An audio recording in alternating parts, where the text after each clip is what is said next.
Cara, sucesso você encontra você seguindo os passos da Bíblia, seguindo os passos de Jesus. Seja um homem honesto, uma mulher honesta, procura ter uma família, honra a Deus acima de todas as coisas, honra a palavra de Deus. As demais coisas serão acrescentadas. As demais coisas. Então, filho, o que você faz quando você abre o olho? Agradeço a Deus. O que você vai fazer quando você fechar o olho para dormir? Vou agradecer a Deus. Entendeu? Então, a gente precisa trazer esses valores, porque os valores, eles vão definir para onde você vai chegar.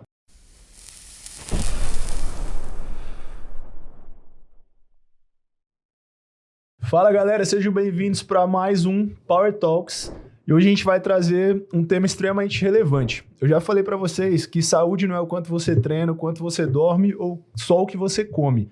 A gente vai falar de um tema hoje, família e paternidade. Então é algo extremamente profundo, relevante para a sua vida. Exatamente. E para falar sobre isso, nós trouxemos aqui o Lucas Pontes. O Lucas é pastor, é mentor de famílias, é fundador de um negócio que eu achei muito bacana que meu marido me apresentou, que é o Nabrasa. Ele vai falar um pouco aqui sobre isso. E nós estamos muito felizes de trazer aqui um homem que vai passar para vocês uma visão do que é ter, de fato, responsabilidade com a família e com os afazeres da vida, né? Lucas, estamos muito felizes de te receber aqui. Muito obrigada pela sua presença. Eu que me sinto honrado em poder estar aqui com esse casal, né, gigante, e poder acrescentar, né, falar do que eu mais amo, que é a família, falar de família. E eu sou Lucas Ponte, sou filho de Deus, sou casado com Abigail Ponte, a mulher da minha vida. Né, um outro momento eu vou trazer ela aqui também para a gente fazer nós quatro aqui, porque ela é uma gigante, inteligente, a mulher da minha vida. Eu lembro que quando eu me apaixonei por ela, a gente já era amigos. A gente era amigos. E aí ela estava tocando na igreja, tocando flauta transversal. Né? E é bem diferente, né? Num culto especial de Natal. E aí eu olhei para ela e falei assim, cara, quem dera se eu casasse com uma mulher igual a essa. Meus olhos se abriram assim, sabe, de uma forma extraordinária. E estamos casados há 16 anos. Uau. Né? 16 anos de casados. Sou pai do Cauã, da Mariana, do Davi e da Beatriz. Uau. Né? Nós temos 4 filhos. Eu tenho um filho antes do casamento, que é o Cauã, né? Só que ele mora com a gente e não tem diferença lá em casa, né? Graças a Deus. Legal. Que é um ponto da minha esposa que eu admiro demais. Ela não tem, isso é do Davi, isso é da Mariana, isso é da Beatriz. Não, Cauã para lá, não. Tudo é por igual, né? Então ela ela sabe o posicionamento dela, né? Sabe que não é mãe, mas ela cuida, ela trata igual. Legal. E sou pastor, né? Sou mentor de casais, cuido de casais há 16 anos, desde quando eu casei, eu fui cuidado, né? E, em paralelo, eu já comecei a cuidar de casais, mentorar casais. E há 1 ano e meio eu lancei, né, o Nabrasa, que é um movimento de homem para homens, onde a gente realmente trabalha ali corpo, alma e espírito, as 3 esferas, trazendo conhecimentos, trazendo algumas dinâmicas e no final, finalizando o evento com a banheira de gelo. Uau! E é muito interessante, até você trouxe o tema que eu acho que é o que nos conecta aqui, porque a gente sempre fala isso, nós trazemos aqui convidados que nós acreditamos na pessoa e no trabalho, né? No servir propósito que ela faz na sociedade. E a gente sempre fala, nós não somos fragmentados, somos corpo, alma, espírito e temos que trabalhar com os 3. E só um comentário aqui, porque quando eu assisti o podcast que o Luiz participou lá com o Lucas, que a gente vai compartilhar aqui também para vocês verem, eu terminei o podcast falando, eu quero ser amiga da Abigail. Então, Abigail, fica o convite para você já estar aqui no próximo podcast e quero conhecê-la e com certeza aprender mais com ela também. Tem 2 coisas que chamam a atenção. Eu espero que quando eu falo da Alana, eu faça a mesma cara que você fala quando eu falo da Abigail, que dá para ver o amor nas suas palavras e na tua face, né? E ninguém mais capacitado para falar de paternidade e família, alguém com 15 anos de casamento e 4 filhos para criar, né? 16 anos de casamento e 4 filhos para criar, né? Eu já vou começar com uma pergunta profunda, assim, né? Que a gente pode aprofundar um pouco nisso. Você fala muito sobre a presença do pai na família, né? A importância desse papel presente na família. Não só ser pai, você ter tido filho, mas ser o pai, né? O que você vê de tudo que você acompanha dos prejuízos de não ter essa figura presente em casa? Que eu vejo, assim, muitos casos, né? de distúrbios e de coisa até de caráter, quando você vai analisar ali, você tem uma falta do pai, né? O que você vê aí de maior prejuízo hoje nessa relação? Então, a gente precisa entender, falar um pouquinho dessa construção, né? Os nossos avós, não sei se seus avós são, deve ser também, né? Os nossos avós, eles vieram da roça, estavam na roça. E nossos avós tiveram muitos filhos. E tiveram aquela vida mais sofrida, aquela vida mais difícil, só que eram presentes. Estavam ali, saíam com os filhos para trabalhar, voltavam, né, almoçavam com os filhos, voltavam ali 6 horas, parava o trabalho, ficava com os filhos, não tinha tantas demandas. Veio a geração dos nossos pais. Os nossos pais, eles tinham um discurso que era assim, pelo menos os meus pais tinham esse discurso, né? E eu não quero te dar a vida que eu tive, eu quero te dar uma vida melhor. Só que esse melhor trouxe a ausência. Para que eles pudessem ter uma vida melhor, que foi quando entrou aí, vamos dizer, as máquinas, né, as grandes empresas, as grandes indústrias, isso consumiu a vida dos nossos pais. Para que o nosso pai pudesse dar os estudos que ele não tiveram, pudesse dar os brinquedos que ele não tiveram, pudesse dar o que ele não teve, que seria o melhor na visão deles, eles precisaram se ausentar. Né? E aí o índice de divórcio cresceu absurdamente, mães solos, né? Pior ainda, porque sozinha, tendo que trabalhar, bancar uma casa, lidar. Então, a ausência paterna hoje ela é muito latente. E agora, na geração nossa, mas pior ainda, na geração dos meus filhos, os nossos filhos, é as que estão mais sentindo. Porque hoje eu tenho 38, vai na geração de 18 anos, de 20 anos. É as que estão sentindo realmente a falta de um pai. Então, a gente vê jovens hoje sem destino, jovens hoje que não têm um propósito de vida, jovens hoje que não sabem trabalhar, que não sabem cozinhar. Disfuncionais, né? Coisas simples da vida, disfuncionais, coisas simples da vida, não é? De, às vezes, trocar um pneu de um carro. O cara não sabe trocar um pneu de um carro. Me desculpa. Tipo assim, cara, é uma coisa simples para sobrevivência, entendeu? Sim. A pessoa não sabe. E não sabe não é porque não teve um carro, porque nunca teve um carro. Não sabe porque o pai não ensinou. Sim. Porque não teve a presença do pai. E o pai com falso discurso de quê? Eu preciso te dar o que eu não tive. Né? Mas por quê? Porque ele teve a presença do pai. Só que quando a gente tem algo, a gente esquece o valor, né? Sim. A gente tem uma imagem, depois eu não tem como mostrar aqui, mas vou exemplificar aqui, né? Vai lá. Quando eu tenho uma coisa, ela tem um valor, um tamanho de valor, né? Quando eu não tenho, ela tem outro tamanho. E quando eu perco, ela vem para ela vem para um tamanho maior. Muda a perspectiva. A perspectiva muda, entendeu? Ó. Não, é assim, ó. Não tenho esse tamanho, eu tenho, ele diminui, e quando eu não tenho, quando eu perco... Fica muito maior. Fica muito maior.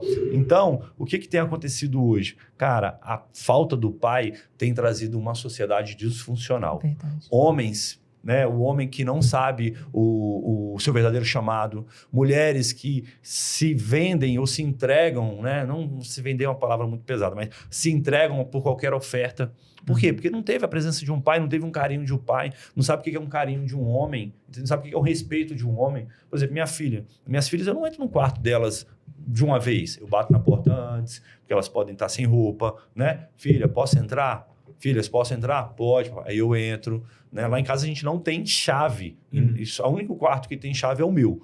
Os outros não têm, porque não existe privacidade. Não. Mas eu respeito a individualidade, eu vou respeitar. Então, eu bato no quarto das minhas filhas, bato no quarto dos meus filhos para entrar antes, por respeito. Né? E a gente vê uma sociedade que vai trabalhar, não sabe que 30 anos, 40 anos, o que eu vou fazer da minha vida? Né? Hoje eu recebi uma ligação de um jovem que estava em crise, porque assim, se formou na faculdade, uma boa faculdade, mas está perdido. Olha só. Que é muito comum, né? Tá perdido. Por quê? Passou de estudante a desempregado do dia pro outro. De estudante a desempregado. Por quê? Porque ele fez só o que o pai mandou ele fazer.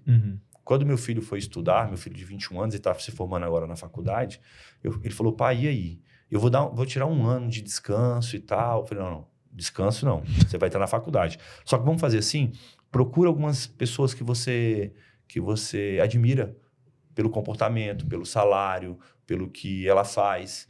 Procura alguns homens que você admira no nosso meio e pergunta para eles. Não é só o que eu faço que é certo. Sim. Não é só ser empresário. Eu sou empresário, né? Não é só ser empresário nesse ramo. Né? O meu ramo, durante muito tempo, foi alimentação.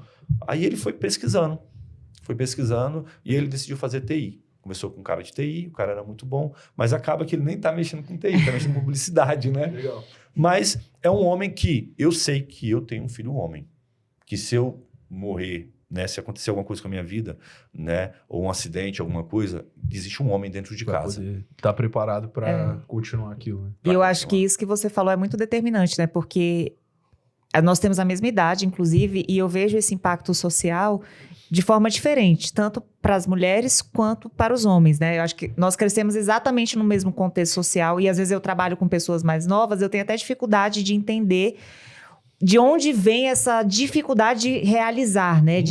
Como se a pessoa não pode fazer nada. Qualquer óbice que ela recebe, ela paralisa, ela não consegue enfrentar.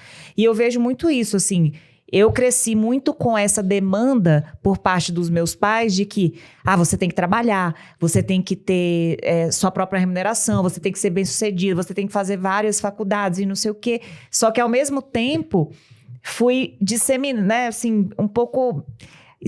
acabando com a minha ideia daquilo que poderia ser também um papel interessante para mim, de falar assim, poxa, mas eu quero casar, eu quero ter filhos, tanto que eu tenho quase 38 anos e não tenho filhos, né? Por quê? Porque eu projetei uma vida baseada na frustração que eu recebi dos meus pais, né? Nessa ideia de, então o importante da vida é isso, é fazer dinheiro, Você tem que ter a sua independência, né? Exatamente. Essa é a palavra, você tem que ser a sua independência. O mundo, né, ele prega coisas totalmente contrárias à Bíblia, é o que eu acredito. Eu acredito que a Bíblia é o manual das nossas vidas. E o mundo, ele prega coisas totalmente contrárias. O mundo fala assim, cuide de todas as coisas e depois do espiritual. Sim. Né? A Bíblia não, cuide do espiritual. Porque quando fala em cuidar do espiritual, vai cuidar da família, vai entender que ter sucesso é muito mais do que ter dinheiro. Né? O mundo, ele alinha o sucesso ao dinheiro. Ao anel que você usa, ao relógio que você está usando, a roupa, o carro que você estacionou. Cara, não. Isso não é ter sucesso. Isso é ter dinheiro. E ter dinheiro não quer dizer que você tem sucesso. Né? Eu tenho um versículo que diz assim, o que vale ganhar o mundo e perder a vida. Exatamente. O que vale você ganhar o mundo e perder sua vida. Esse para mim é muito forte, porque meu pai ele faleceu com 63 anos. Meu pai era um trator para trabalhar, cara. Meu pai, ele me ensinou a trabalhar. Só que ele não me ensinou a cuidar de família, ele não me ensinou a honrar a esposa, ele não me ensinou a honrar outros princípios, ele não me ensinou. Foi a igreja que me ensinou, a palavra de Deus que me ensinou. E aí, o que aconteceu? Tudo dele era dinheiro. Não, eu preciso trabalhar, eu preciso mover, você não pode passar pelo que eu passei, né? E tudo que eu passei, cara, não vai passar. Deixa eu falar um negócio para você que está me ouvindo aqui. O seu filho não vai passar o que você passou. Mas ele precisa viver as guerras dele. Exatamente. Você não pode... Não é o medo de não passar, você matar o seu filho Porque meu pai, ele sempre... Não, você não vai passar, mas meu pai me ensinou a trabalhar, me ensinou a conquistar, né? Só que meu pai morreu. 63 anos, novo, né? No melhor hora da vida dele, infartou. Por quê? Porque não cuidava da saúde, não cuidava da alimentação, porque não tinha uma esposa do lado mais, porque traiu tinha várias mulheres, entendeu? Porque o sucesso para a vida dele era acima de tudo o dinheiro. Se eu tiver uma boa posição, se eu tiver como pagar e isso, aquilo, as pessoas vão me respeitar. Né? E aliado, hoje, qual é o meu ensinamento para os meus filhos? Eu posso falar o que eu ensino para os meus filhos. Cara, sucesso você encontra no que você seguir nos passos da Bíblia, seguir nos passos de Jesus. Seja um homem honesto, uma mulher honesta, procura ter uma família, honra a Deus acima de todas as coisas, honra a palavra de Deus. As demais coisas serão acrescentadas. As demais coisas. Então, filho, o que você faz quando você abre o olho? Agradeço a Deus. O que você vai fazer quando você fechar o olho para dormir? Vou agradecer a Deus. Entendeu? Né? Então, a gente precisa trazer esses valores, porque os valores...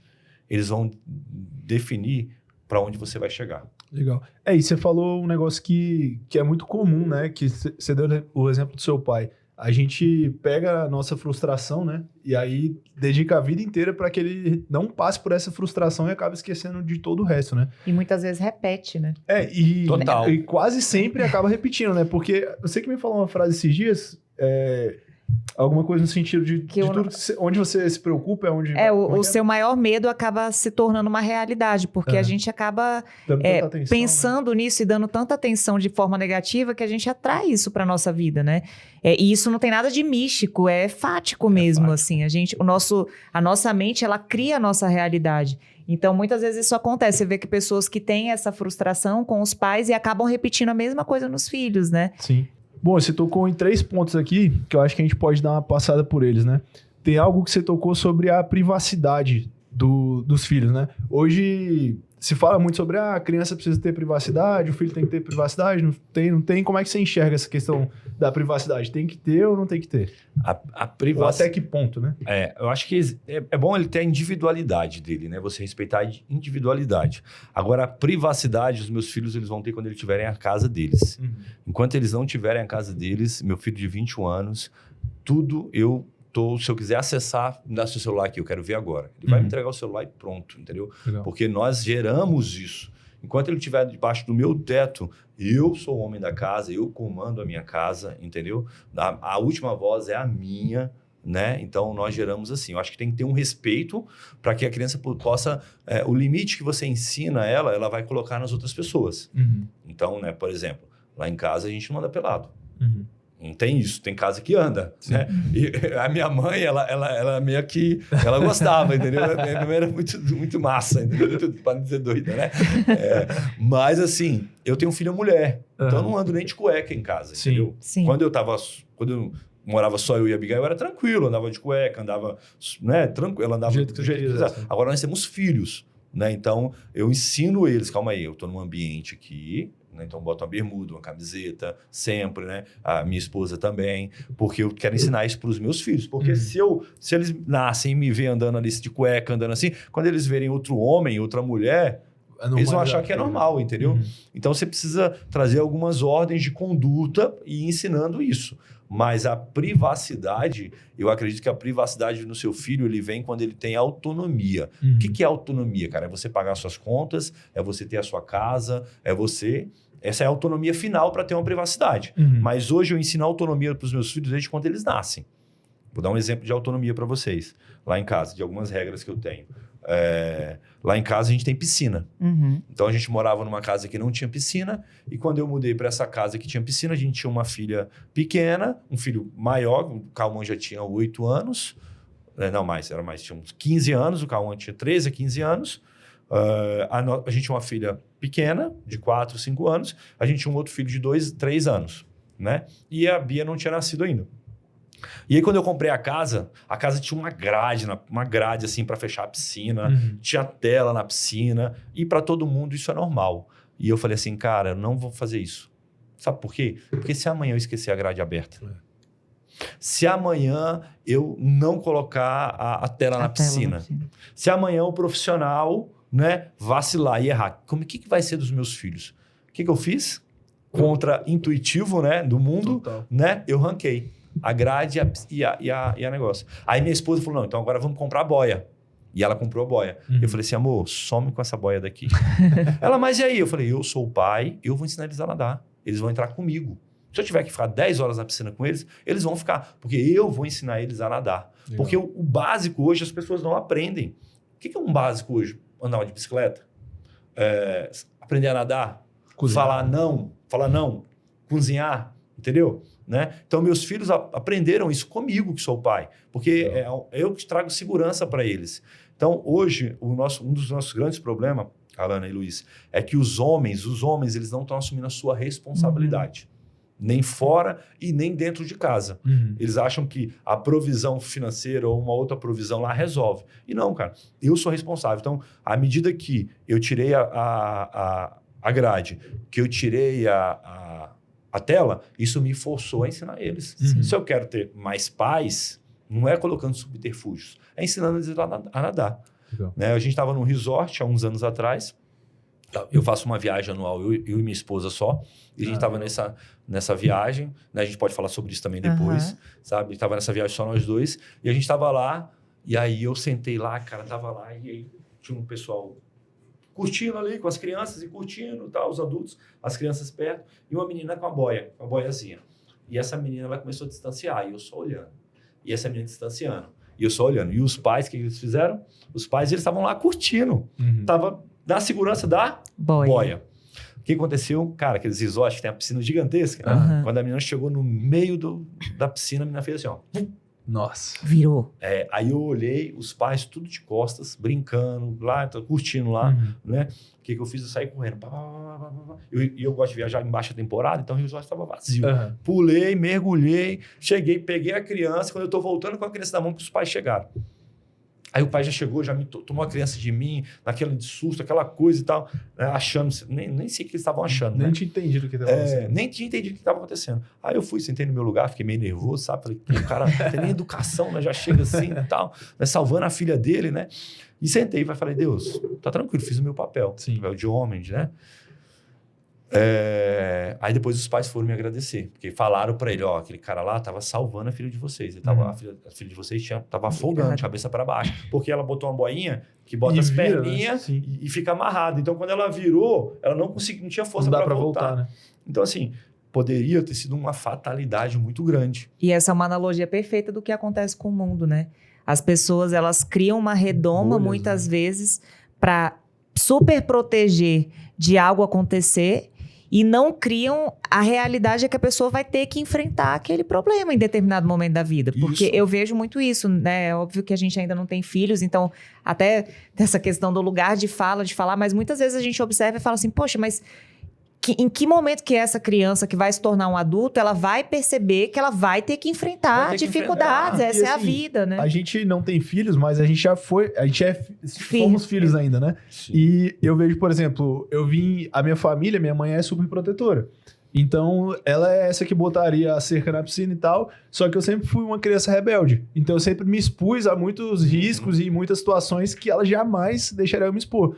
E eu até converso isso com a Alana. Tem situações que ela ficou louca que eu me expus, mas que hoje eu converso com a Alana e falo, cara, tem algumas situações que eu me expus ali que me fizeram entender que existe um mundo fora da bolha que a minha mãe gostaria que eu morasse. Existe um mundo, existe um preço quando você erra. Tem pais que não deixam o filho pagar um preço, né?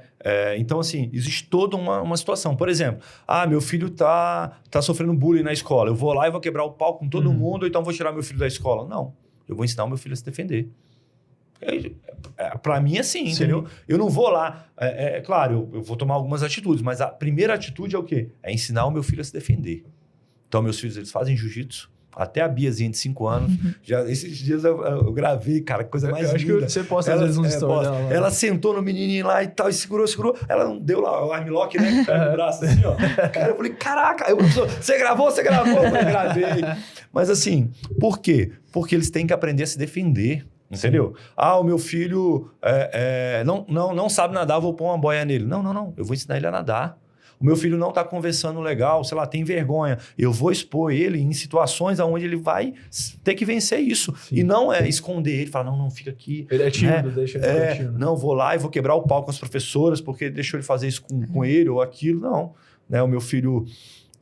Cauã, hoje de 21 anos, na última campanha, né, tinha aquela questão do Bolsonaro, Lula, toda aquela guerra e tal. Sim. E ele estava finalizando o ano da escola e ele falou assim, pai, deixa eu terminar esse ano, fazer um supletivo, sair da escola e terminar esse ano. Eu falei, não, mas por quê? Pai, lá tá, né, não contra aí, né? A ideologia, a questão de bandeira, de partido, tá muito pesado, pai. E eu não tô me sentindo bem e tal. Eu falei, filho, não. Você vai colocar a sua opinião e você vai impor respeito com o seu posicionamento. Vai falar assim, eu penso isso, eu acredito na família, eu acredito que esse é o melhor posicionamento e eu não vou voltar atrás. E suportar isso. Ele falou, pai, mas tem professor. Eu falei, não tenha medo dos professores. Você não vai desrespeitar ninguém, você não vai passar por cima de ninguém. Claro, você não vai apanhar. Se vier pra cima de você, desce a porrada. Desce a porrada, entendeu? Mas assim, você tem um pai. Se acontecer qualquer coisa, saiba que você tem um pai. E é uma frase que eu repito para os meus filhos. Se você chegar para um dos meus filhos e falar assim, o que você tem? Eles falam assim, eu tenho um pai. Porque eles sabem que ele tem um pai ali. Legal. Né? Eu dou autonomia para eles, mas eu dou a segurança que eu estou do lado deles. Um outro erro dos pais hoje, eles dão autonomia, mas eles não dão a segurança. Exatamente. Quando o filho erra, quando o filho vacila, tá vendo? Você é um burro. Você, deixa aqui que eu faço. Eu vou fazer para você. Eu vou amarrar o seu cadastro. Não, deixa o menino amarrar. Espera aqui. Nem que demore, né? Não, nem que caia. Nem que caia. Faz parte. Você vai entender, se eu não amarrar, pisar no cadastro, eu vou cair, né? Cara, você falou, a gente entrou um pouquinho nessa questão até do bullying ali e tal, dessa defesa. Como é que você faz para reforçar também a identidade dos teus filhos, no sentido de evitar que esse bullying, ou até essa pressão do mundo afete eles, né? E até uma defesa antes mesmo da defesa física, etc., que se for necessário, né? Primeiro, que existe uma identidade formada não por mim, que é a identidade de Deus na vida deles, entendeu? E que Deus está acima de nós. E que Deus formou eles na perfeição deles, para eles. Então, eles têm uma identidade em Deus, de quem eles são. Segundo, eu tenho, que fala reforço positivo, né? Então, eu estou sempre elogiando, eu estou sempre trazendo um lado. Ah, pai, a menina me chamou de feia. Tá, mas você é feia? Não. Então, deixa essa menina para lá, esquece ela. Ah, pai, o meu amiguinho falou que eu sou burro. Você é burro, filho? Não sou. Claro que você não é, né? Tipo assim, olha o tanto de coisa que você faz. Olha o quanto você executa, né? Então, assim, eu trago o reforço de quem eles são. Eu tô sempre mostrando para eles quem eles são. Uhum. Primeiro, eles são filhos de Deus. Segundo, eles têm um pai. Então, pode ir para cima, porque se acontecer qualquer coisa, você tem um pai aqui do seu lado que vai brigar por você, que vai te ajudar. Não mente. E aí tem algumas regras, vamos dizer assim, né? Algumas leis. Uhum. Que regra você até muda, lei não, né? Primeira lei na minha casa não se mente. Uhum. Você pode ter feito a pior besteira do mundo. Meu irmão, vacilou, errou. Tem Foi que na falar. emoção. Me fala que você vai ter um pai que vai te ajudar. Agora, se mentir, não quer dizer que você não vai ter consequência, tá? Cada erro tem uma consequência. Mas, se você falar, eu vou te ajudar e a consequência vai ser menor. Uhum. Se você não falar, a consequência ela vai ser maior. Então, assim, lá em casa, mentira, tolerância, zero. Senta aqui e me fala. Você fez merda? Você fez besteira? Ah, pai, fiz besteira. Né? O mais velho, né? Fiz besteira. Então, vamos ajustar aqui, cara. Entendeu? Não, pai, não fiz. Então, eu tô contigo até o final. Então, crianças, geralmente, elas sofrem bullying porque elas não têm segurança de quem elas são. Então, elas aceitam isso. Entendeu? Elas aceitam. Pô, Gonçalo, tu é feio pra caramba, hein, bicho? Seu nariz aí, orelhão gato. e tal. E aí? A- Aí é os olhos, né? A Alana sempre usa essa analogia, né? Ela fala assim, por exemplo, se eu chego pra tu e falo, pô, Lucas, tua camisa vermelha é horrível. Aí tu vai olhar e falar, uai, mas minha camisa é cinza, né? Então, tipo assim, quando você tem essa identidade firme de quem você dificilmente alguma coisa besta como essa vai te afetar. É porque, né? no fundo, a gente só se afeta por algo que a gente não acredita. Então, quando a gente recebe uma crítica... Eu, por ter sido forjada no esporte, né? A gente sempre fala sobre isso, que eu acho que foi uma sorte de nós dois, assim. Eu sou muito treinável. Então, eu sempre recebi crítica, assim. Comecei na natação com 11 meses. Então... Esse braço tá errado, faz de outro... Eu voltava e eu não pensava em falar assim, nossa, esse professor tá querendo me ferrar, como ele é chato. Não, eu pensava o contrário. Poxa, se eu fizer como o meu treinador tá falando, eu vou melhorar. Então, a crítica, quando ela é construtiva, ela é aceita. Agora, quando você fala qualquer coisa, a pessoa só se afeta se ela realmente sentiu que aquilo chegou até ela. E eu sinto mesmo, assim, que existe um problema... Talvez mais do que geracional dessa questão da identidade, né? As pessoas não conhecem a sua própria identidade. Não né? conhecem. E elas, muitas vezes, o que acontece? A criança ela fica presa num apartamento ou numa casa, sei lá. Aí vai só pra creche, volta pra casa, não tem convívio com outras pessoas, não tem convívio com o esporte. Né? Hoje a gente tem um índice de crianças obesas muito grande. Isso é um absurdo, cara. É um absurdo, é uma falta de responsabilidade, entendeu? Dos pais, né? Dos pais, total, uma falta de responsabilidade. Mas eu não tenho tempo. Cara, larga de ser mentiroso. Você não tem prioridade, entendeu? A sua falta de tempo se chama falta de prioridade. Entendeu? Porque quer falar de agenda comigo? Vamos sentar aqui. Você sabe, eu acabei de vir de um velório, entendeu? Sim. E não deixei de passar lá, não deixei de dar um abraço lá. Tô aqui, gravei um podcast no meu canal, né, no podcast, depois você segue lá, né, no meu canal mais cedo. Gravei que é o episódio de sexta-feira. Várias outras coisas, tenho 4 filhos. Levei minha filha para a escola, levei meus filhos para a escola. Então, assim, não vem me falar de tempo. Vamos falar de prioridade. O que é prioridade para você? Geralmente o problema do tempo tá relacionado à prioridade, né? Esses dias até alguém comentou alguma coisa lá no meu Instagram, aí tava falando, pô, que eu sinto que o tempo tá me engolindo e tal. Eu falei, cara, sempre que você sentir que o tempo tá te engolindo, talvez é hora de você abrir tua agenda e falar, cara, o que tem na minha agenda que não precisa estar aqui, né? Porque, cara... Sabe o que você faz? Horas por dia dá vai pra... no iPhone e vê onde é que ele gasta o maior tempo dele. Vai lá naquele negócio de tempo lá, vê o tanto que ele gasta no WhatsApp, no Instagram, no Facebook, nisso, naquilo. Quantas horas ele gastou ali na semana que ele... Gastou mesmo, porque gastou, já era. Ele não investiu, entendeu? Então, assim, e isso está com os nossos filhos. Se você não investe tempo nele, na identidade dele, em quem eles são, se eles não têm segurança que eles têm um pai, eles não vão ter segurança para se impor e falar assim, ei, cara... desculpa a expressão, deixa esse bochinha falar aí, não tô nem aí pra isso, entendeu? Deixa esse cara falar o que ele quiser, eu sei quem eu sou, né? Minha filha chegou pra mim esse tempo atrás, a mais velha, tinha 9 anos, ela falou, pai, chegou assim, pai, as meninas falaram que não querem ser mais minhas amigas e tal, né, na escola. Eu falei, e aí, filho? Ah, pai, elas que estão perdendo, né? Eu falei, claro, é claro que elas estão perdendo. Você é uma menina sensacional, educada, amiga, parceira. Sim. Sempre que você vai fazer uma coisa, você lembra das suas amigas e tal. Aí, passou 2 dias, ela... E aí, filha, como é que tá? Ai, pai, elas não ficaram na delas, eu fiquei na minha, elas vieram falar comigo. Tá tudo bem. Isso. Eu falei, é isso, filha. Saiba quem você é. Né? E se você não dá essa identidade, a sociedade vai colocar alguma identidade, né? Esse é um problema muito, muito grave. E vai rotular através do bullying, né? Você é isso, você é aquilo, você é feio, você é magro, você é gordo, você é baixo, você é alto, você é fraco, você é forte demais. E sempre vai ter um motivo para alguém te zoar e te colocar alguma identidade, né? E até aproveitando isso, o que você acha assim, que é o limite entre a educação da escola e da família em si? Então, a escola ela ensina as matérias. Matemática, português, física, química. A escola ela precisa ensinar matéria. Educação vem de casa. Então, a gente confunde a educação da pessoa com a educação escolar. A educação escolar, ela é na escola e em casa a gente ajuda complementando, né? Agora, a educação do ser humano, da pessoa, ela vem de casa. Eu não tenho que esperar que a professora ensine meu filho sobre o que é limite. Eu não tenho que esperar uma aula de filosofia para ensinar para ele isso, aquilo. Não. Calma aí. Isso é função minha. Ensinar os meus filhos a orarem, a ter fé é função minha. Ensinar os meus filhos a cumprimentarem a pessoa independente de quem ela é, se ela está trabalhando ou não para você, se ela está numa função. Cara, eu preciso ensinar. E como que eu vou ensinar? Toda vez que eu passo por um porteiro, boa tarde, tudo bem?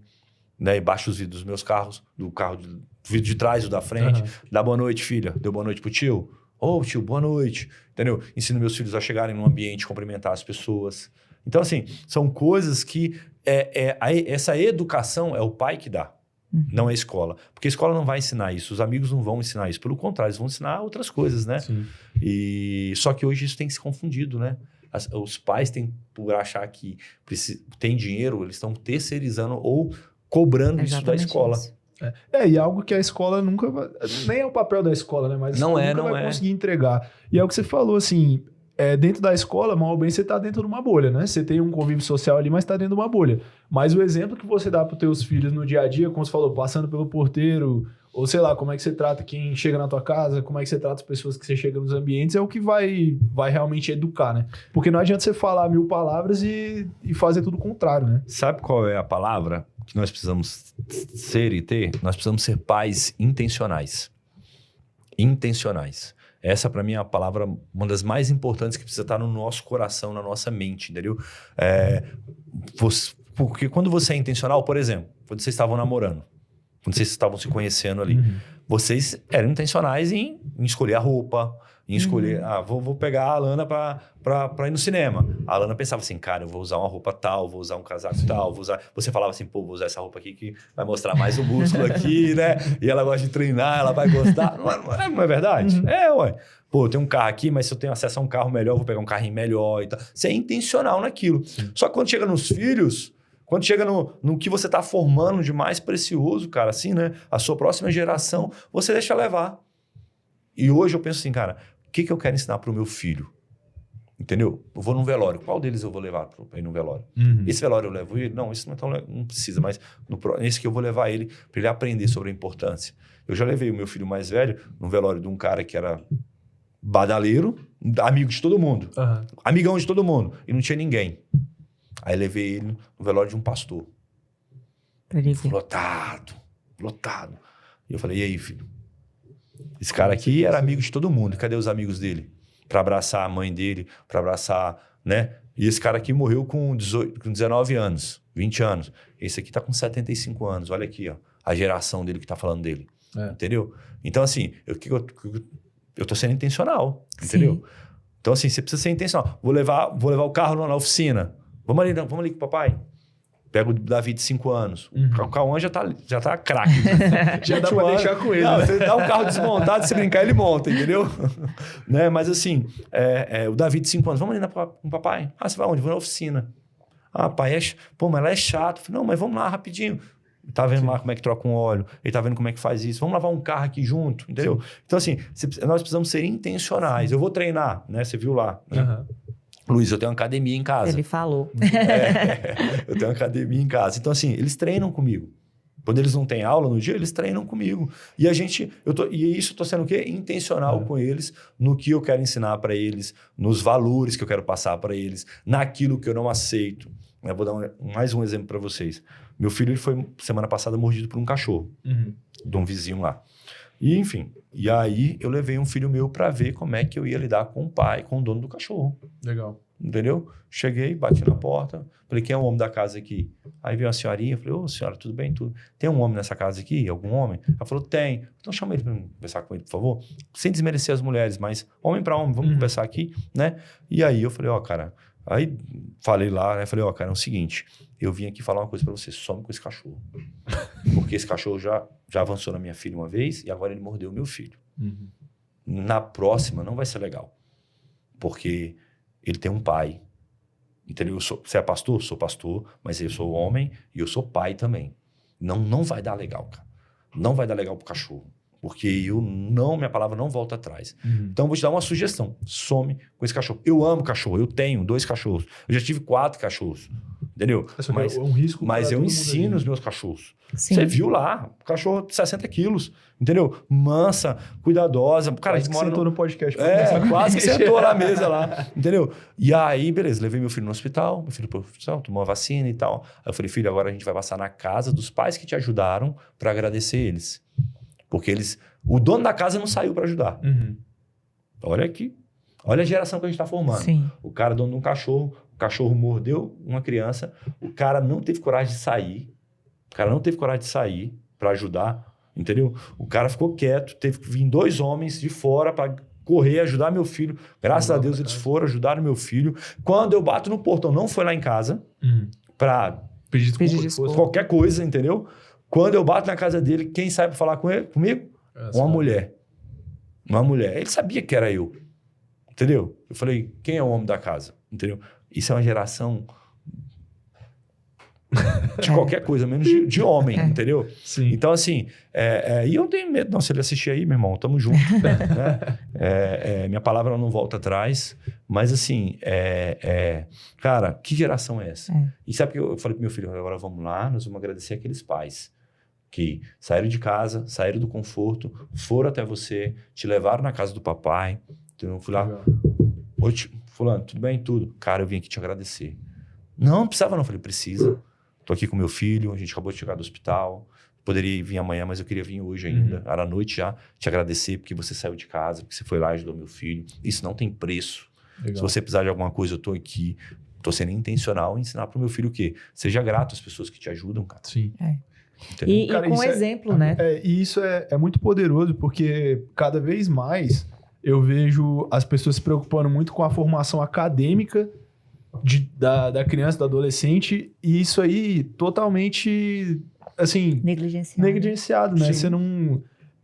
É realmente ser intencional, né? Você perceber nessas pequenas coisas a oportunidade de educar, né? Nas pequenas atitudes. De onde que tu despertou Legal. Esse entendimento, né? De que isso é necessário. Então, como que eu despertei essa questão da paternidade, né? De aprender.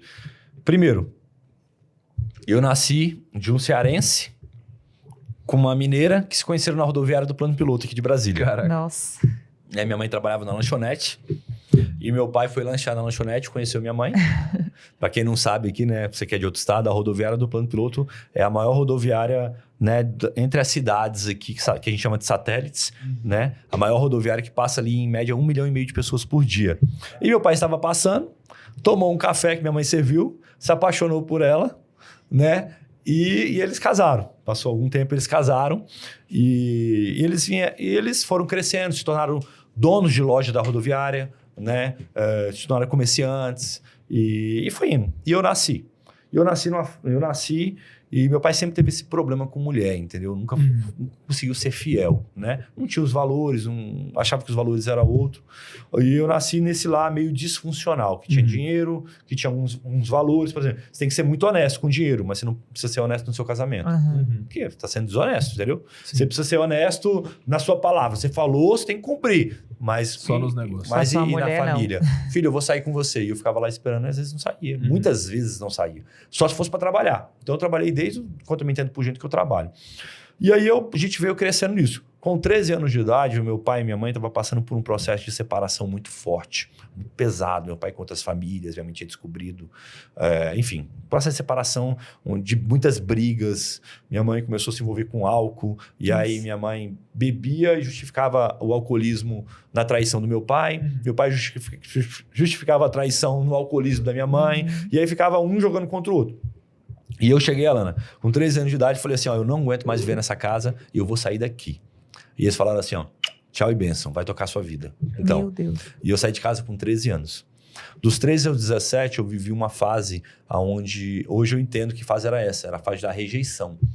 E aí eu me sentia muito rejeitado, porque eu fui rejeitado pelos meus pais, porque eu não queria que eles me mandassem embora. Eu queria que eles me dessem um tapa na orelha e falassem, fica aqui, mas eu vou melhorar, eu tô errado, entendeu? Não, menino, você não sabe o que você tá fazendo não, você vai sair de casa não. Calma aí, vamos sentar aqui, vamos ver que bosta é essa que a gente tá fazendo na nossa vida. Desculpa a expressão, né? Era isso que eu queria, na verdade. Só que eles mandaram eu embora e eu fui embora. E aí eu entrei nas drogas, me tornei um cara que rejeitava as pessoas, então não tinha um relacionamento sadio, não conseguia tratar bem uma mulher, assim, de ter um relacionamento sadio com ela, sempre várias, e tava com uma, já arrumava outra, e já arrumava outra, reproduzia aquilo, a rejeição, então a amizade, quando começava a ficar muito, muito legal, eu já começava a rejeitar o cara, falava, oh, não, esse cara vai me... Qual é o... Daqui a pouco vai me mandar. Era a minha defesa, entendeu? Deixa eu rejeitar antes de ser rejeitado. Com 17 anos para 18 anos, eu passei por umas situações de quase morte mesmo, né? Onde pessoas colocaram arma na minha cabeça. Eu estava num mundo das drogas bem pesado, entendeu? A pessoa tentar efetuar o disparo e não sair os disparos. Assim, e muito milagre de Deus. E aí, nessa fase, algumas pessoas estavam pregando para mim. Né? Pregando, falando do amor de Jesus para mim. E começaram a falar do amor de Deus, do amor de Deus, do amor de Deus. Existia meu pai tinha se convertido, minha mãe tinha se convertido já nessa fase, de 17 anos. E eles geravam uma situação onde eu tinha que passar na casa deles. Só que quando eu chegava lá, estava tendo uma reunião que chamava célula. Só que era uma reunião de velho, né? Dos velhos lá, né? De célula. Eu falava, não, tô doidão aqui, acabei de fumar então beber, não vou entrar não. Só que tinha um líder, um homem de Deus que estava lá na porta. E esse cara pregava para mim. E ele começou a falar de Jesus para mim, do amor de Jesus. E numa dessas situações onde eu realmente tive, né? Fizeram uma casinha para me matar, né? Fizeram mesmo uma casinha. E aí eu consegui me livrar dessa casinha. Um outro amigo meu de infância veio, tinha se convertido, veio e chegou para mim e falou assim, Lucas, ele fez uma pergunta, por que você quer morrer? Aí eu falei, eu quero morrer? Tá doido? Não quero morrer não, o cara mais vivo que eu, bebo todo dia, uso droga todo dia, tô felizão aqui, quero morrer não. Ele falou, você quer morrer. Tô fazendo tudo pra isso. Né? E a minha pergunta é, por que você quer morrer? Porque você tá fazendo tudo pra morrer, cara. Ele sabia o que tinha acontecido comigo. E ele falou de Jesus pra mim, mais uma vez. E a maneira que ele falou de Jesus pra mim, ele falou do amor de Deus pra mim, o quanto ele me amava. E naquele momento eu comecei a sentir o amor de Deus. E aí, paralelo a isso, tinha um evento que os amigos do meu pai, que as pessoas me chamavam, que chamava Revisão de Vidas. E aí eu fui para essa revisão. E quando eu fui para essa revisão, Luiz, eu falei assim, cara, como é que isso existia e eu nunca conheci? Como é que existia isso, cara? Que amor é esse? Eu não preciso me drogar mais para sentir feliz, para sentir um prazer. Foi 3 dias que revolucionou a minha vida. E eu saí curado de lá. Qual foi a minha cura? Depois desses dias, eu nunca mais usei droga, eu nunca mais fumei um cigarro, nunca mais enchi a cara de cachaça. Eu não precisava mais dessas coisas. Eu fui satisfeito. Eu fiquei satisfeito. A presença de Deus me satisfez em todos os pontos. E aí eu fiz um caminho contrário. eu pedi perdão para os meus pais, porque eu tinha saído de casa. Entendi o valor do pai. Entendi que eles tinham me dado só o que eles tinham. Que ele tinha. E falei, pai, deixa eu voltar para casa. Né? Nesse evento a gente tem uma palavra que é uma palavra que conta a parábola do filho pródigo, né? E eu me vi naquela parábola. E eu falei, cara, eu preciso voltar para casa do meu pai. Eu voltei para casa do meu pai dos céus, mas eu preciso voltar para casa do meu pai da terra, porque eu preciso restaurar o que foi perdido. E ali eu fiz o caminho inverso.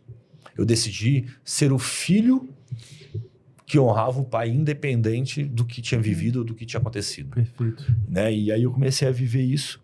E aí passou mais um tempo, meu pai acabou separando da minha mãe, porque ele errou de novo, vacilou de novo, e minha mãe já tinha chegado em todos os limites que ela podia chegar. E eles acabaram separando. E quando eles se separaram foi muito doloroso, porque tem toda aquela competição, infelizmente, né?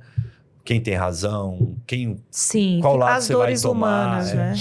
E eu falei, cara, eu não tenho nada a ver com o casamento de vocês, assim, eu não vou entrar nesse jogo, eu sou filho e eu vou permanecer filho. E só que até eu casar, até os meus 21 anos, né, 22 anos, até 21 anos eu casar, eu tive meu pai e minha mãe, e eu restaurei isso. E eu entendi, Luiz, que em alguns momentos eu decidi ser o pai que eu não tive. Legal. Ser o pai para os meus filhos que eu não tive. Só que aí eu precisei buscar referências. Isso é importante demais. Eu comecei a buscar referências de outros pais, referências de Deus, entendeu? Referência do que eu poderia fazer para ser não só um pai, mas um treinador de filhos, entendeu? Treinar os meus filhos, né? Discipular os meus filhos. O que é discipular? É discipular ao lado. Então eu decidi que eu ia discipular os meus filhos e que eu ia ter uma família à luz da Bíblia, entendeu? Então eu comecei a viver isso, cara. Então assim, eu me converti, aceitei Jesus e falei... A minha vida é essa a partir de agora. E a mesma força que eu tinha para usar droga, para brigar na rua, para sair na porrada, a mesma loucura que eu tinha, que eu era conhecido como um cara doido, entendeu? Uhum. Que eu tinha no mundo, eu falei, essa loucura vai ser para Deus. Legal. E aí eu comecei, cara, evangelizar nas ruas, evangelizar nas portas de tudo quanto é lugar, entendeu? Falar do amor de Deus, entrar nos ônibus para evangelizar, viver o evangelho, presídio, evangeliza em presídio, casa de recuperação. Cara, onde Deus me colocou, eu entendi ali, naquele dia, né? Eu fiz uma oração, falei, Deus, toda a energia que eu usava para o mundo, eu vou usar para você. E todo o tempo investido em Deus, né? Tendo Deus como pai, me ensinou a ser um pai para os meus filhos. Né, levando a paternidade de Deus para os meus filhos, mas mostrando a minha também para eles, né? Então, a minha conversão, ela me fez entender e vencer, para mim não ser o pai que eu tive, entendeu? Legal. Porque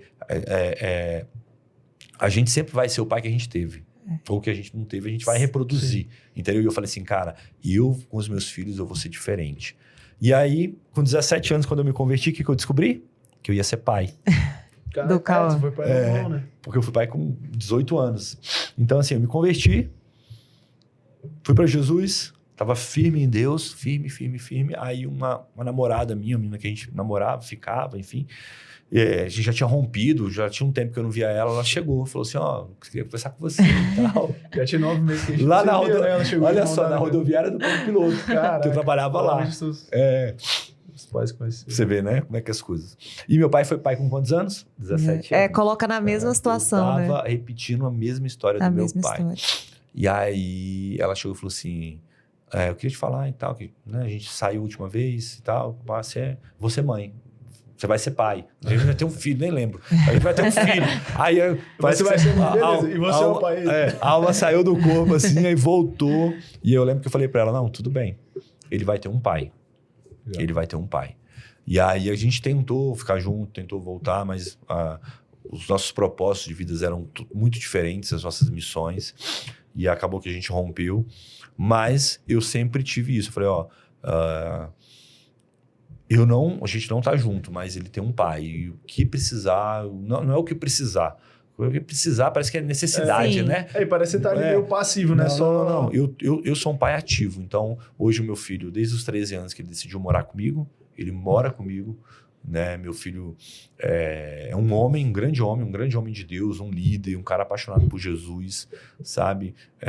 Que eu tenho muito orgulho, viu, Cauã? Tenho muito orgulho de você. Eu tô falando aqui do filho que eu tenho, não do que eu quero ter, entendeu? E porque eu decidi isso. Eu decidi ser o pai que meu filho precisasse que eu fosse. Legal. Entendeu? Porque as pessoas falam assim, mas é porque eu sou assim. Aí se fazem de coitada, né?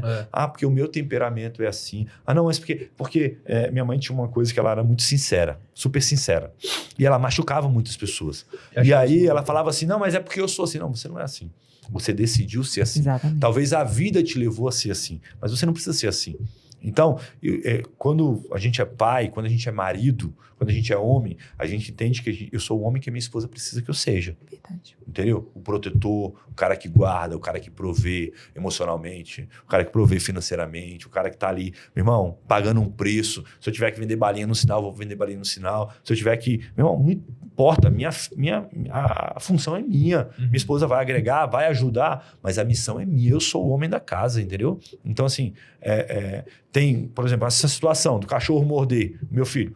Tem cara que manda a mulher ir resolver. Não, eu não vou lá não, porque senão eu vou fazer besteira. Cara, se coloca na posição de homem. Você não tem que fazer besteira, próprio, não. Né? Você tem que ter domínio próprio. Chega lá e fala assim, a cartilha é essa, meu irmão. A gente conversou antes, isso já aconteceu de novo, e eu tô te falando, não vai acontecer de novo. Você tá olhando no meu olho? Eu não vim aqui brigar, não vim aqui bater, só vim aqui te falar um negócio. Não vai acontecer de novo. Porque se esse cachorro não sair daqui, eu vou matar ele. Não, mas... Cara, eu falei, meu irmão, vamos resolver? Some com esse cachorro daqui. Porque se você não consegue cuidar dele. Se você não consegue cuidar dele, dê para alguém ou coloque num lugar que consiga, entendeu? E aí, o que acontece? A minha vida mudou quando eu conheci Jesus de verdade. Eu acho que isso que é uma coisa que a gente conversa muito, né? Nós nos tornamos aquilo que a gente contempla mesmo. E muitas vezes a gente está sempre em redes sociais vendo coisas que são importantes, que parecem importantes, mas que na verdade não tem valor nenhum. E a gente acaba se tornando aquilo, replicando aquilo. Então, eu falo a mesma coisa. Mesmo que você não tenha na sua casa alguém para se espelhar, se torne a pessoa para que os outros possam se espelhar. E isso em todas as áreas, né? Ao cuidar da saúde, ao cuidar da mentalidade, ao cuidar do seu relacionamento. Porque a gente ouve muito isso. Eu queria que meu filho se alimentasse melhor. Mas você não se alimenta bem. O seu filho está vendo o que você come. E aí você quer viver num mundo onde você vai ter lá as guloseimas para você e seu filho não vai comer aquilo? Ou o contrário, que também acontece, né? Então, eu acho que é esse chamado mesmo, né? Para a gente entender que estamos aqui, somos responsáveis pelas nossas vidas e por aquilo que a gente reproduz. Olha que também, forte, né? Isso. Desculpa. Não, mas... Vou dar um exemplo para vocês muito forte. O Davi Lucas. Davi Lucas tem 9 anos. Ele tinha 8 anos ano passado, tem 9 agora, fiz 9 agora. Ele com 8 anos de idade, ano passado, os últimos 100 dias do ano, eu entrei num propósito. E eu decidi fazer um jejum. E eu falei assim, cara, eu vou cortar o açúcar, vou cortar isso, cortar aquilo, e entrar 100 dias em oração, meu irmão, na presença de Deus e tal, blá, blá, blá. E botei uma pulseirinha. Chamei o meu time, né, de homens e tal. Eu falei, cara, vamos fazer um jejum? Vamos. Mandei fazer uma pulseirinha, fiz uma pulseirinha ali para ser um ponto de visão, né, de contato, de visão, uma marca daquilo, né, que a gente está em time vivendo isso. E aí, no segundo dia, meu filho chegou para mim e falou assim, pai, que pulseira é essa? Eu falei, não, porque o pai tá de jejum, vai ficar 100 dias de jejum, vai fazer isso, isso e isso. Aí ele, pai, e qual jejum você tá fazendo? Aí eu falei, eu tô fazendo de açúcar. Açúcar zero, não vou comer nada que tenha açúcar. Né? Não vou botar açúcar branco em nada e tal, blá, blá, blá. Aí ele falou assim, eu posso fazer esse jejum? Eu falei, pode, né? Eu falei, pode. Beleza, 100 dias. Sabe quantos dias ele comeu açúcar? Nenhum dia. Sabe quantas vezes ele fez de vítima? Nenhuma. Chegou dia 31, final do jejum, né? Dia 1º eu já ia poder comer ali, ceia de Natal, já tinha preparado muito sobremesa. E Deus estava falando comigo assim, cara, estende esse jejum, toca mais um ano aí e tal. Sentindo no coração, cara, eu vou tocar mais um ano.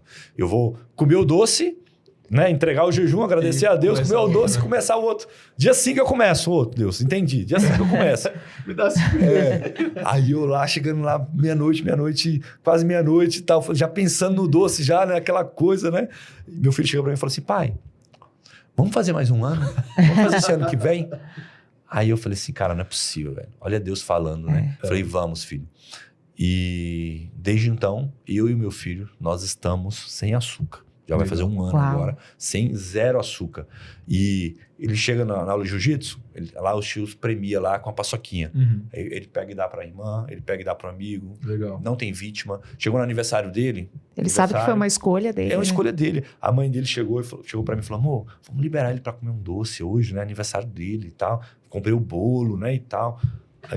Aí a gente sempre compra um picolé normal, um sem açúcar, né? Eu falei: amor, vamos deixar ele pedir? Se ele pedir, eu libero. Sim. Mas vamos ver qual é o posicionamento dele. Chegou na hora, cantamos parabéns, boluzão bonito e tal. Parabéns, oramos, abençoamos e tal. Aí ele olha pra mim e fala assim: papai, eu vou, filho, posso pegar um picolé sem açúcar? Aí eu falei: pode, filho. Ele foi lá, pegou o picolé dele, comeu. Então, assim, é o exemplo. Seja o homem que a sua esposa precisa, seja um homem que seus filhos precisam. Legal. Cara, teve um ponto muito legal que você falou, que eu acho que a gente pode reforçar, que eu acho que talvez seja algo que pode mudar a vida de alguém que está assistindo, né? Que é exatamente, você não precisa morrer do jeito que você nasceu, né? Então, assim como você foi o elo que mudou a realidade das tuas próximas gerações, é possível que você que está assistindo possa, em qualquer área que seja, ser o elo que muda, né? Então, você precisa, às vezes, enxergar um pouquinho de fora, né? Buscar referências, que é como você falou. E, de fato, assim, depois que você conheceu Jesus, você conheceu a melhor referência de pai possível, né? Referência. Então, depois você vai procurando referências no mundo, né? Assim, de pessoas comuns ali que estão à sua volta. Cada área, né? Em cada uma das áreas. Mas é muito importante que a gente saiba e reforce isso pra gente, que a gente é capaz de mudar a realidade daqui pra frente, né? Que às vezes a gente fica: eu sou assim, eu sou assado. Você não é assim, você não é assado. Você é a imagem e semelhança de Deus, você foi feito a imagem e semelhança dele para viver os frutos do Espírito, né? Então, é muito importante reforçar isso. Eu queria saber, o que tu considera que é uma família de sucesso? Pra gente ir caminhando aqui pro Legal. Cara, uma família de sucesso, né? Uma família de sucesso, eu acredito que é aquela que sabe que vive um propósito, que sabe o porquê está aqui, que entende que nós viemos para muito mais do que nascer, crescer, estudar, pagar conta e morrer. E ter que procriar e viver. Uma família de sucesso é aquela que caminha diante de um propósito, diante de uma missão. E eu tenho uma missão. A minha família tem uma missão. Né? Eu ia falar, no início eu esqueci. A minha esposa, ela tem um programa para mulheres, se chama Na Mesa. Entendeu? Mesa? Que na mesa. Que é um chá na mesa da brasa. Que é um chá de mulheres. Muito entendeu? Bom. Que é um chá de mulheres, onde ela leva palestrantes também. É um pouco parecido com o Na Brasa, mas é um pouco mais... É menor, assim, um tempo é menor, entendeu? Mas a mulherada entra no gelo. Ela já entrou e várias mulheres que a gente mentoriza já entrou. Legal. Na verdade, todas que estão bem próximas da gente já entraram.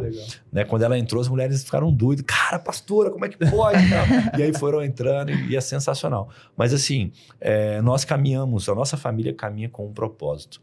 Qual o nosso propósito? É tocar essa geração através da palavra de Deus. Legal. Qual é o nosso propósito, cara? É levar o amor de Jesus, é servir pessoas. Sim. Entendeu? O nosso propósito é servir pessoas, sabe? O nosso propósito falar assim: Lucas, você foi lá em BH fazer o Na Brasa, todo um evento, toda uma situação, você ficou longe dos seus filhos, isso. Quanto você ganhou? 0 vezes 0.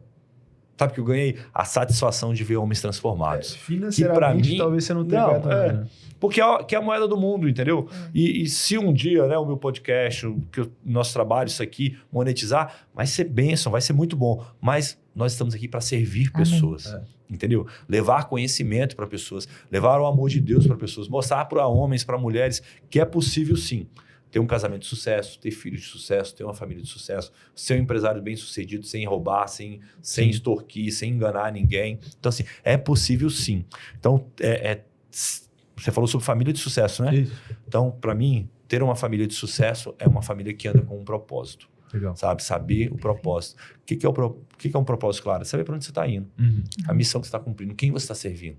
O que você está servindo. Para que você está servindo. Não é verdade? Para que você está servindo? Para que você faz o que faz? Entendeu? Intencional, de novo. Ser intencional. Então, eu casei muito bem. Eu casei muito certo. Eu casei muito certo. Te amo, meu amor. Cara. Muito certo, cara. A minha esposa é a mulher da minha vida. E a minha parceira. E a minha ajudadora. Cara, eu casei muito certo. Amém. Então, assim, homens, você que não é casado, busque em Deus sabedoria, porque o seu casamento, ele tem tudo para te alavancar ou não, entendeu? Mas você precisa alinhar o quê? O seu propósito. Antes de casar, eu sentei com a minha esposa, antes de namorar, antes de dar um primeiro beijo nela, mesmo com vontade, mesmo eu sentei com ela e eu falei assim, Abigail, você tá ciente que você vai casar com um futuro pastor? Não era pastor, não era. Era um líderzinho meia boca, né? Um diácono da igreja, assim, orelha e tal. Feio pra caramba. Eu falei, mas você tá... Não, que mudou alguma coisa, né? Tô brincando, não, eu sou lindo. Mas assim, você tem noção que você vai casar com um pastor? Você tem noção que você vai estar casando com um empresário? Você está casando com um homem assim, assim, assim? Isso requer uma responsabilidade. Eu não quero ficar em casa e ir para a igreja e deixar minha esposa em casa. Não quero mulher assim. Entendeu? Eu não quero... Cara, não quero viajar para uma missão e minha esposa... eu não vou porque eu tô cansado. Eu não vou porque fulana olhou de cara feia para mim e tal. Não. Cara, minha esposa é caladinha, é na dela, mas é desenrolada, sábia, muito inteligente. E ela falou assim, eu tô disposta a casar com esse tipo de homem. Legal. Eu falei, você tá disposta? Eu sou empresário, eu posso quebrar a empresa e ficar sem nada. E aconteceu, né? Engraçado, tudo que eu falei que podia acontecer. Eu vou ser um pastor. Não mentiu em nada, né? Eu vou ser um pastor, eu vou ser um homem de Deus, eu sou um homem de Deus. Você não, eu sou um homem de Deus. Agora, uma coisa eu te garanto, você vai viver coisas extraordinárias, né? Então, assim, e nós estamos casados, muito felizes, né? E temos muito sucesso. Né? E tudo que a gente tem colocado as mãos tem prosperado, tem sido abençoado, porque o nosso olhar está para o altar, o nosso olhar está para a cruz, o nosso olhar é para Jesus, sabe? E não, isso aqui está desviando de Jesus, não precisa não. Não, mas você vai ganhar, vai ser legal, você vai ter ibope, você vai ter dinheiro, você vai ter aquilo. Não, mas isso aqui vai denegrir a igreja, isso aqui vai difamar. Vai contra os princípios. Então, não quero. Eu espero. Deixa pro ano que vem. Na hora dele. Bom, Lucas, eu sempre falo isso até pra pessoa, né? Casa, mas casa bem casado, né? Eu queria agradecer, cara, a tua presença aqui. Sim. Foi um papo com certeza engrandecedor. Eu acho que esse é um tema extremamente relevante e um tema também um pouco sensível, né? Então, te parabenizar por se colocar posicionado, né? Fortemente posicionado com seus princípios. E eu tenho certeza que você está abençoando muitas vidas e minha oração é que você continue abençoando cada vez mais pessoas. Amém. Você já abençoou a nossa vida, né? Com esse pouco tempo que a gente tem convivido. Espero que a gente também se encontre aí mais vezes. Abigail. Você fugiu do box. O cara fugiu do box. Todo dia eu ia apanhar dele. Agora eu vou te levar lá no tatame pra mim vir. Não. Eu não vou estar bem, não. Então, cara, queria te agradecer muito. Se você quiser deixar um último recado aí pro pessoal, a gente vai deixar suas redes aqui, os contatos na quero deixar um recado e um presente, posso? Claro. Então, vou deixar um presente para você que está aqui, você que está me seguindo, né? Você que me seguir lá no A Família Ponte. A Família Ponte. Você que me seguir no A Família Ponte, você vai me seguir, vai colocar lá nos comentários, e-book. E aí você vai escrever no e-book, tudo junto, sem ser com aquele tracinho, né? Tudo junto e você vai ganhar agora um e-book, tá? Você vai ganhar um e-book que fala sobre paternidade. Legal. Mas eu não tenho um filho ainda, mas vai te ajudar com o seu pai.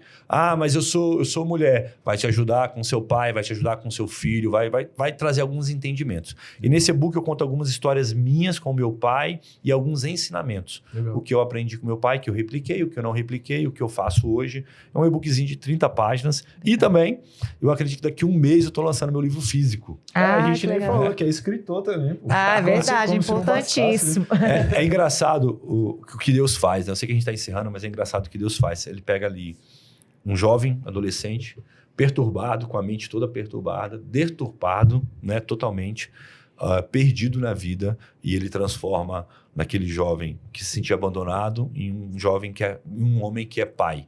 Não só de filhos físicos, mas de muitos filhos espirituais, pastor, né? E transforma ele em referência, né? Então, assim, eu quero dizer para você que está me assistindo que é possível. É possível.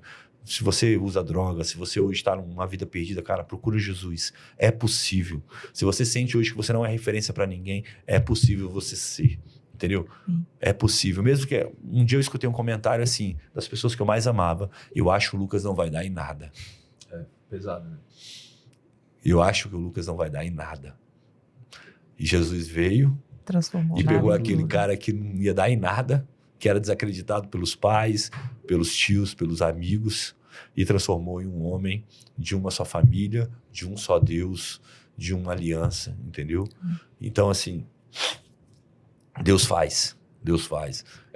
Então, desculpa, gente. Você vai ganhar o livro, vamos voltar aqui, né? Você vai ganhar o e-book e também você vai poder adquirir o meu livro no futuro, né? Um cara que teve a 6ª série, hoje escreve. Isso é, cara, a gente vai no lançamento desse livro aí. Vai ser uma honra ter vocês. Vamos lá no lançamento. O cara que estudou meu estudo regular foi até a 6ª série. Depois eu larguei, aí eu fiz supletivo, né? Fiz outros, estudei e tal, mas, cara, tinha tudo pra ser um frustrado da vida.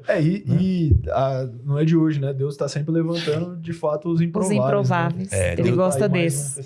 Deus levanta aquele que se dispõe, né? Exatamente. Aquele que se dispõe e que não tem nada a perder. O melhor homem é aquele que não tem nada a perder. Não tem ninguém mais corajoso que esse homem. Não tem. Mas eu queria muito de coração agradecer vocês. Valeu. Viu, Obrigado, Luiz? nós que agradecemos. Alana, muito obrigado mesmo de coração pelo tempo de mesa, poder estar aqui compartilhando um pouco do que eu mais amo, que é um pouco da minha família.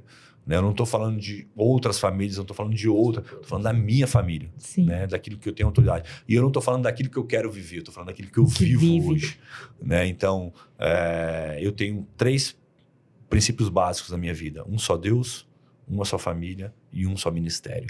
São os princípios que regem a minha vida desde a minha conversão e Deus tem me honrado em cima disso. Muito obrigado.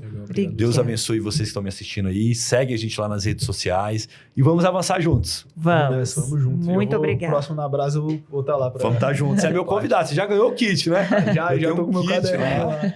Bom, pessoal, você que assistiu até agora, obrigado. Pô, colabora também, né? Deixa um likezinho aí, se inscreve no canal, compartilha esse vídeo aí com alguém que você acha que você viu e falou, cara, isso aqui vai cair como uma luva pra tal pessoa. Já manda pra ele. Ou em quem você acha que não vai cair também. Ou quem você acha que vai cair. Vai distribuindo aí que você vai abençoar alguém. E é isso. Até o próximo. Valeu.